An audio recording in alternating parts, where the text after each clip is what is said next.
وخصوصا لما تكون مرأة بتونس. Et en même temps, si la femme est dépolitisée, elle dépolitise pas.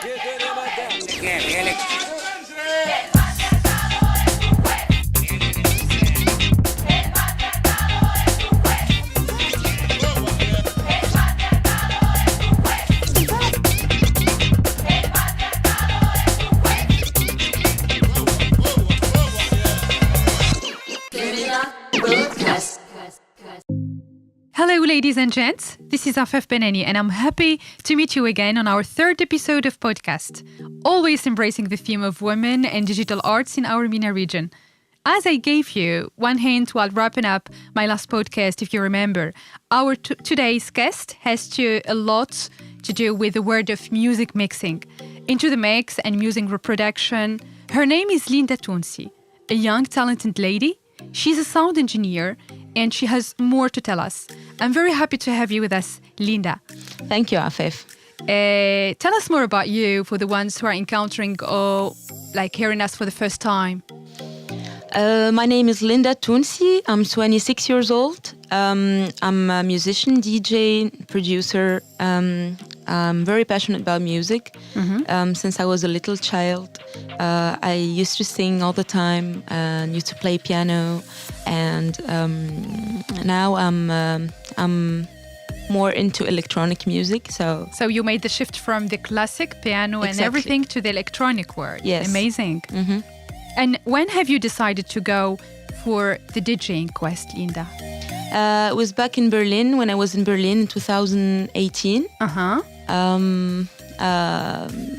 I discovered the electronic music scene in Berlin when I was visiting clubs. Okay. And I don't know how, but at some point I said, I looked at the DJ and I said to myself, I need to do this, I need to be a DJ. So I started asking friends, artists about this job, and they helped me out. And there was one friend who was also a DJ. Great. He showed me some tricks, and I started DJing. Great. So he showed you there in Berlin, or when you were back to Yeah, Tunisia? there in Berlin. So you started already from there. You made the decision. Yeah, but I just started for myself, by myself. Great. You just brought me to the next point. That is, I was thinking, because while preparing the paper, I was sure that it's going to be of an interest for people to know that we are hosting a female DJ, because people are more acquainted to know a DJ is a man with the tattoos and everything. So a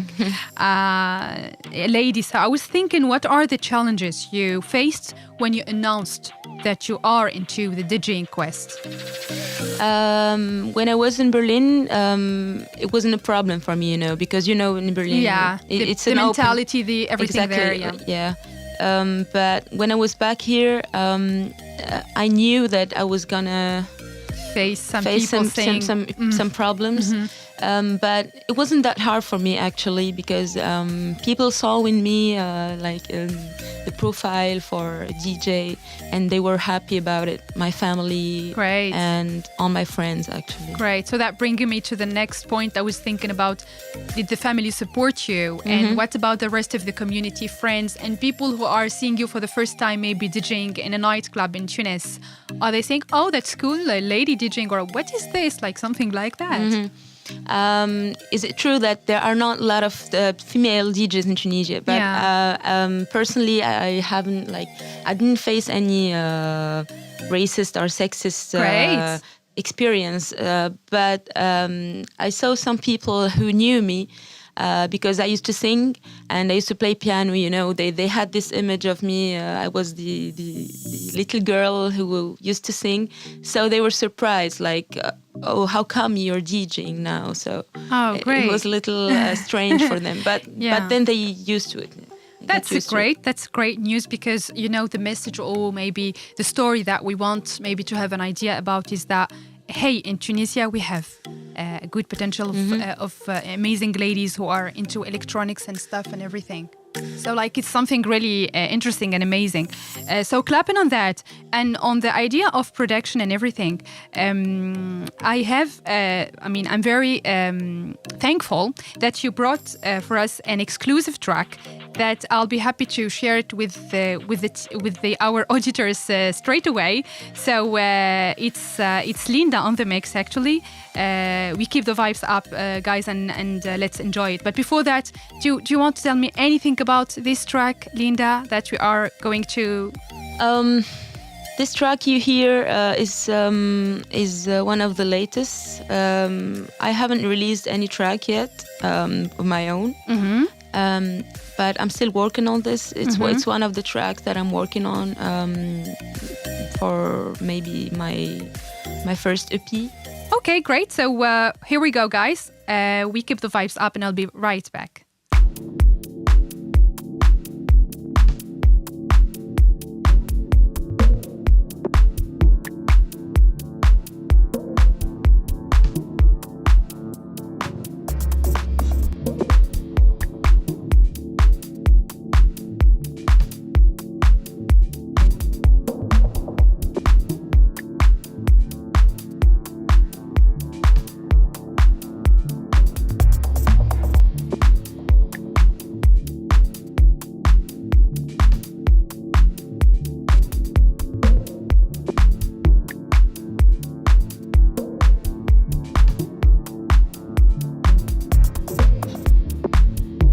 Okay, we're just back. It was really cool. Thank you, Lynda, for sharing that, and we really enjoyed it.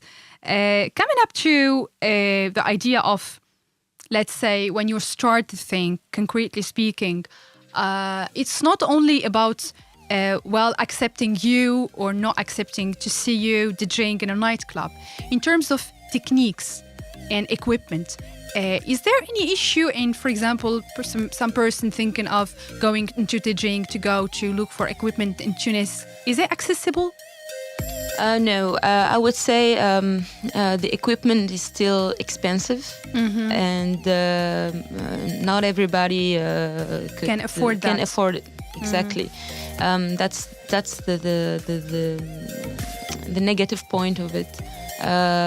So here, if you want to learn DJing, either you go to a DJ school, or you can buy a controller, which costs you 1,000 dinar. Okay. So good to know that. So yeah, it's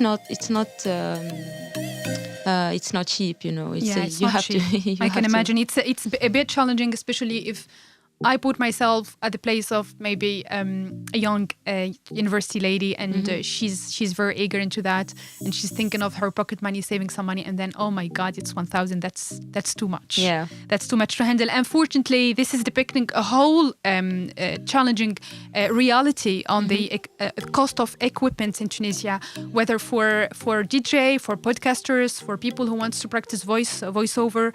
It's still costly. It's still not accessible. So really, I hear you very well on that. Bringing the idea of school, of someone who wants to learn about it, it's something great to know that you are already a teacher in the DJing Academy that's for ladies, for female DJing Academy, that's the correct terming. That's already there here in La Fabrique. And so if you tell us more about that. Teaching is one of the things that I like the most. I like teaching. I used to teach music at my place. I used to teach math and physics for little girls, and I like teaching. You know, it's made for. I think it's made for me. Yeah. So when Muhammad called me and said maybe you could give DJing classes here, I was happy about it. Right. Then I had to I got to learn more about DJing, even with, so it's a learning process. Yeah, you exactly. Teach, but we learn more. Yeah, also. we always learn, you know. And I used to I got to I became friend with the girls. Great. Yeah. With the girls that you are already teaching. I got used to them. Great. Yeah. So you made a kind of connection, good bond with the girls that you are teaching. And tell me about those ladies that you are teaching. The potential, the energy. How can you describe it? Yeah, it's a group of five girls who have different styles and different Visions, preferences let's say. for music, and I think this is a good point. And they also, I think they learn fast. They're really intelligent. Good. And we have good relationship, and I think they're really passionate about what they do. Great. Maybe one day they will be good like DJs, big DJs. I hope. That's nice because actually you are helping and contributing in building a whole generation of Tunisian female DJs, and this is a new thing. This is a novelty for us, and honestly, clapping on that, it is indeed a very fruitful experience. On the occasion of that, what is the message that you would like to transmit to the young girls or the ladies who are maybe listening to us now, or maybe they are thinking of this field, they are passionate about, but they are still hesitant, not sure to go? I would say to them, don't hesitate. If you want to do something, do it. Just do it, and do it with passion. Great. So if you want to do it and you do it with passion, you can always succeed. Yeah. So disregarding the idea of costly equipment, or the idea of the platforms where they can mix. We keep on believing in what we have, and we keep looking forward. And I believe that we are already making, by these kind of initiatives like the Female DJ Academy and everything, we are building for a new generation. So looking forward that at a given day, we will see a new generation of female artists, digital artists doing great things and everything. Great. In terms of your DJing quest, which is the title of our podcast, I love the idea of quest in that. Where do you place yourself? Are you just starting? Are you in the middle of it? I think I'm still on my way. There are still a lot of things to learn. Always and always. Now I have my own studio. Great. I'm working on it. Great. I'm working on my own productions that will be released very soon. Well done. And also I'm also working on other projects. And I think I still have a lot of things to do to become the person that I've always wanted to be. That's great. That's indeed a quest then, and clapping for that. By that, we come to the final part of our episode today, guys. It was nice to get to know you more, Lynda. Thank you. And your word of DJing looks an interesting, really field. Thank you very much again for your lovely vibes and interesting stories today. Thank you. Thank you, Sure. Afaf. We look forward to more of your tracks because they give great energy also and honesty in the studio, let's say. And I can kind of use that while working, honestly, or maybe doing some sport or energetic activity, maybe. Wishing Yes. you all the best. Thank you. Thank you. Great. Thank you so much, guys, for being with us today. I look forward to your thoughts about our episode today and your feedback about this topic of female DJs. If you have any lady passionate about DJing in your neighborhood, community, please tag her. This can be of a great boost to her. This can be the beginning of her journey, actually, to this amazing field. Stay safe, guys, and I'll be happy to meet you on our next episode. And we will also have another host next time, who will be another Tunisian female artist, not in the DJing world this time, but in another artistic field. Stay safe. Bye for now.